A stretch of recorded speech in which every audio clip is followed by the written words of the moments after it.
Kabar terbaru mengenai bantuan PIP pada tahun 2023 akan cair lagi setelah bulan April. Seperti apa informasinya? Silakan simak setelah intro berikut ini.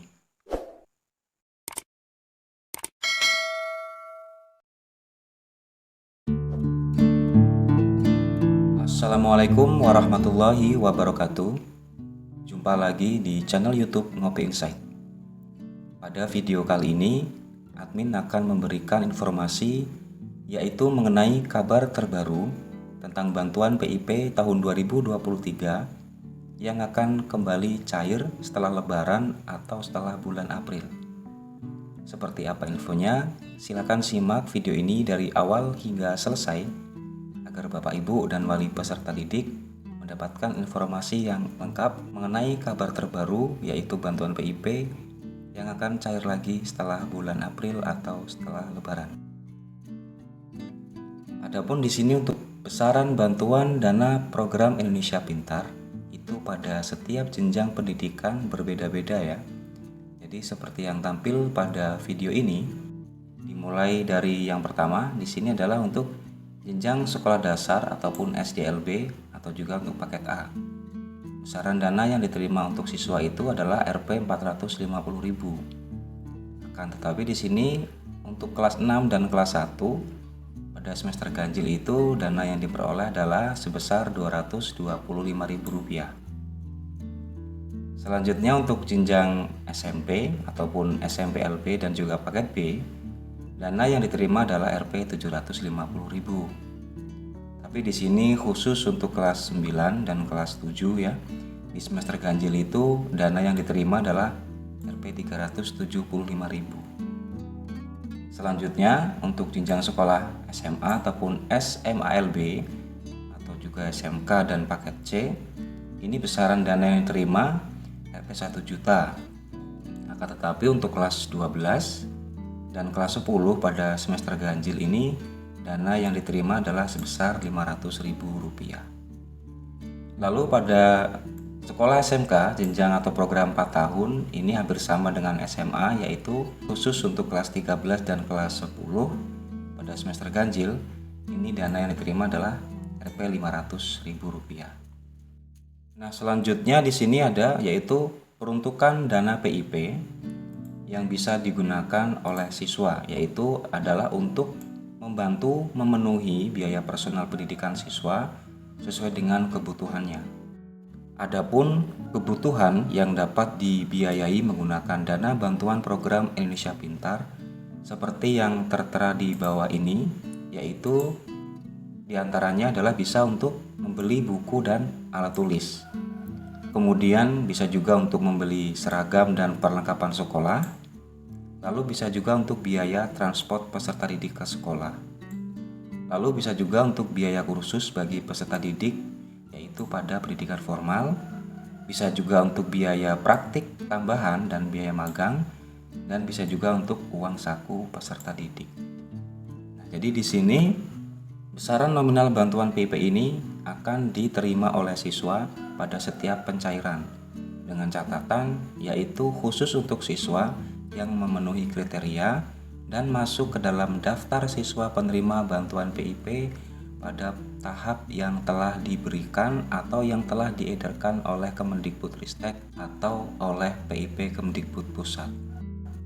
Nah, di sini bagi Bapak Ibu yang ingin mengetahui apakah anaknya pada tahap 1 ini mendapatkan bantuan PIP atau tidak, itu bisa mengeceknya secara mandiri melalui website yaitu PIP Kemdikbud. Adapun alamatnya bisa dilihat di sini yaitu pip.kemdikbud.go.id. Setelah dicari maka akan tampil halaman seperti ini. Nah, untuk pencarian ini Bapak Ibu bisa menggunakan HP, bisa juga menggunakan laptop ya. Jadi kalau tampilan di laptop itu seperti ini. Nah, di sini akan muncul yaitu halaman awal daripada website untuk pengecekan dana PIP. Di sini Bapak Ibu silakan untuk melihat pada form cari penerima PIP. Di sini silakan nanti dimasukkan yang pertama adalah NISN dan yang kedua adalah NIK milik siswa. Kemudian setelah itu jangan lupa diisikan juga hasil penjumlahan yang tertera pada gambar ya. Kemudian setelah diisikan, Bapak Ibu bisa selanjutnya yaitu dengan mengklik atau mengetuk tombol berwarna biru dengan tulisan cek penerima PIP. Maka akan tampil halaman pencarian seperti tertera pada video ini ya. Ini adalah halaman dari hasil pencarian. Di sini akan saya jelaskan satu persatu dimulai dari sebelah kiri ya. Jadi pada bagian sebelah kiri ini yaitu ada juga form untuk cari penerima PIP.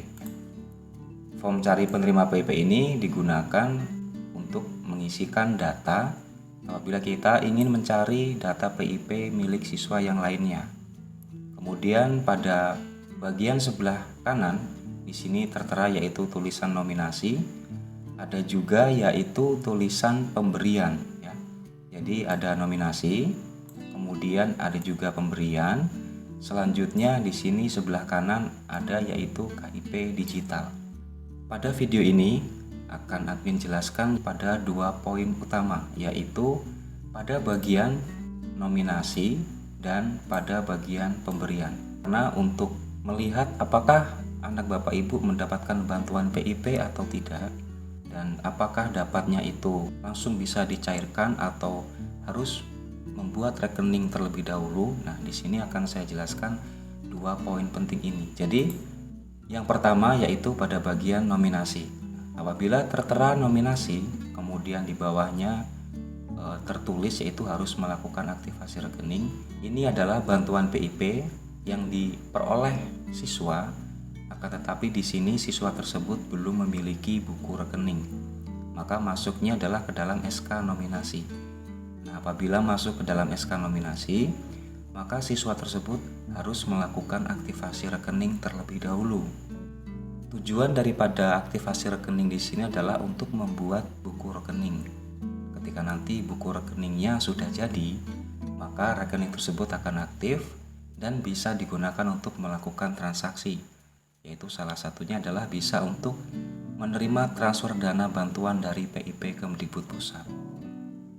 Di sini perlu diketahui bahwa untuk aktivasi rekening itu ada 2 jenis ya.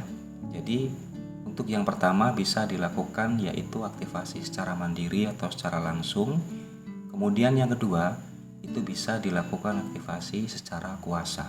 Dari kedua jenis aktivasi tersebut ada beberapa berkas persyaratan yang harus disiapkan. Di sini contoh untuk aktivasi rekening secara mandiri atau secara langsung, maka berkas yang perlu disiapkan adalah sebagai berikut. Nah, ini adalah dokumen aktivasi rekening yaitu secara langsung ya. Ada 3 syarat atau ada 3 berkas yang harus disiapkan. Pada bagian yang pertama di sini untuk syaratnya adalah yaitu membawa surat keterangan aktivasi rekening yang dikeluarkan oleh kepala sekolah. Kemudian yang kedua yaitu membawa fotokopi identitas pengenal untuk penerima bantuan PIP. Lalu yang ketiga di sini yaitu mengisi formulir pembukaan aktivasi rekening. Ini disediakan oleh bank penyalur. Kemudian di sini tertulis yaitu pada bagian bawahnya ada catatan khusus untuk jenjang SD SMP atau SDLB atau SMPLB dan paket A serta paket B. Ini untuk siswa yang belum memiliki identitas, maka bisa menggunakan identitas milik orang tua atau wali, atau bisa juga menggunakan kartu keluarga. Kemudian selain aktivasi secara langsung, ada juga yaitu aktivasi secara kolektif atau secara kuasa. Nah, di sini seperti apa berkas yang diperlukan untuk aktivasi rekening secara kuasa? Mari kita lihat di sini. Ini adalah dokumen aktivasi rekening secara kuasa. Ada 6 berkas yang harus dipersiapkan. Jadi di sini untuk yang pertama yaitu membawa surat keterangan aktivasi rekening. Ya, surat aktivasi ini dikeluarkan oleh kepala sekolah. Kemudian yang kedua yaitu surat kuasa dan fotokopi identitas pengenal daripada penerima PIP. Apabila siswa belum memiliki KTP itu bisa menggunakan kartu keluarga. Kemudian yang ketiga yaitu melakukan pengisian pembukaan rekening atau aktivasi. Selanjutnya yang keempat di sini adalah membawa surat pernyataan tanggung jawab mutlak atau SPTJM bermaterai yang ditandatangani oleh kuasa peserta didik atau di sini oleh kepala sekolah. Lalu yang kelima yaitu membawa fotokopi KTP kuasa peserta didik. Lalu selanjutnya yang terakhir atau keenam yaitu membawa fotokopi surat pengangkatan jabatan atau SK milik penerima kuasa ya, bisa bendahara atau orang yang diberi amanah untuk memproses atau mengelola bantuan PIP ini. Nah, jadi ini adalah syarat atau berkas yang diperlukan untuk melakukan aktivasi rekening apabila siswa yang memperoleh bantuan PIP itu masuk dalam SK nominasi. Kemudian kita lanjutkan yaitu pada poin yang kedua. Di sini apabila pada hasil pencarian ini muncul yaitu pemberian. Yang dimaksud dengan pemberian di sini adalah bantuan yang diterima oleh siswa yaitu untuk siswa yang sudah memiliki buku rekening ya. Jadi ketika masuk ke dalam SK pemberian, yang harus dilakukan selanjutnya adalah mempersiapkan berkas pencairan dana. Untuk berkas pencairan dana di sini terdiri dari dua jenis pada proses pencairannya ya, yaitu bisa dilakukan pencairan secara mandiri atau secara langsung oleh wali daripada siswa tersebut, atau bisa juga dicairkan secara kolektif atau secara kuasa yang di sini biasanya akan dibantu oleh sekolah. Nah, di sini apa saja berkas yang diperlukan untuk pencairan masing-masing proses yang tadi sudah saya sebutkan, yaitu secara mandiri ataupun secara kolektif. Mari kita lihat. Jadi di sini yang pertama untuk pencairan secara langsung atau secara mandiri, berkas yang diperlukan yaitu sebagai berikut, ada 4. Yang pertama, siswa membawa buku rekening simpanan pelajar atau kartu KIP ATM. Ini wajib ya, buku simpanan atau buku rekening. Kemudian yang kedua, siswa juga membawa surat keterangan dari kepala sekolah. Lalu yang ketiga yaitu membawa identitas diri siswa sebagai penerima PIP. Nah, ini bisa menggunakan KK atau dilengkapi dengan KTP milik kedua orang tua. Selanjutnya yang keempat yaitu mengisi dan menandatangani slip penarikan dana. Nah, ini akan dilakukan ketika sudah sampai di bank penyalur karena untuk slip penarikan ini disediakan oleh bank penyalur. Ini adalah pencairan PIP secara langsung, berkas-berkas yang harus disiapkan. Kemudian selain pencairan secara langsung, di sini juga ada pencairan secara kolektif.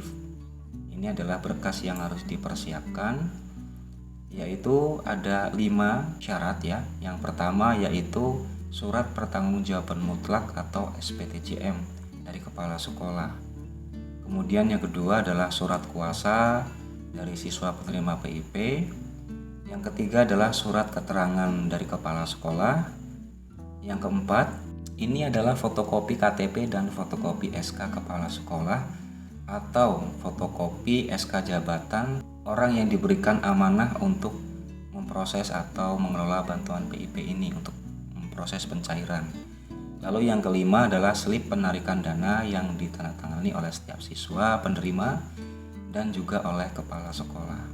Jadi di sini berkas-berkas yang harus disiapkan pada saat Bapak, Ibu atau wali peserta didik itu masuk ke dalam SK-nya adalah SK pemberian. Jadi secara keseluruhan di sini bantuan PIP itu akan kembali dicairkan atau dilanjutkan pencairannya setelah bulan April. Nah, di sini adalah untuk bantuan PIP yang kemarin sesuai dengan surat edaran tertanggal 27 Maret itu kan mulai proses pencairan. Nah, karena bertepatan dengan bulan puasa, kemudian bertepatan juga dengan hari libur nasional, maka bagi Bapak Ibu yang dana bantuannya belum cair, ini setelah lebaran atau setelah bulan April itu dilanjutkan kembali pencairannya. Silakan disiapkan berkas-berkas yang diperlukan untuk proses pencairan ataupun aktivasi rekening seperti yang tadi sudah saya sampaikan. Selanjutnya silakan untuk berkoordinasi juga dengan pihak sekolah. Selain itu juga jangan lupa untuk berkoordinasi dengan pegawai bank agar supaya proses pencairan bantuan PIP berjalan dengan lancar tanpa ada kendala. Silakan bagi Bapak Ibu yang belum paham bisa bertanya di kolom komentar. Insya Allah nanti kendala apa yang sedang dialami akan admin bantu untuk mencari solusinya. Sekian dari saya Iri. Wassalamualaikum warahmatullahi wabarakatuh.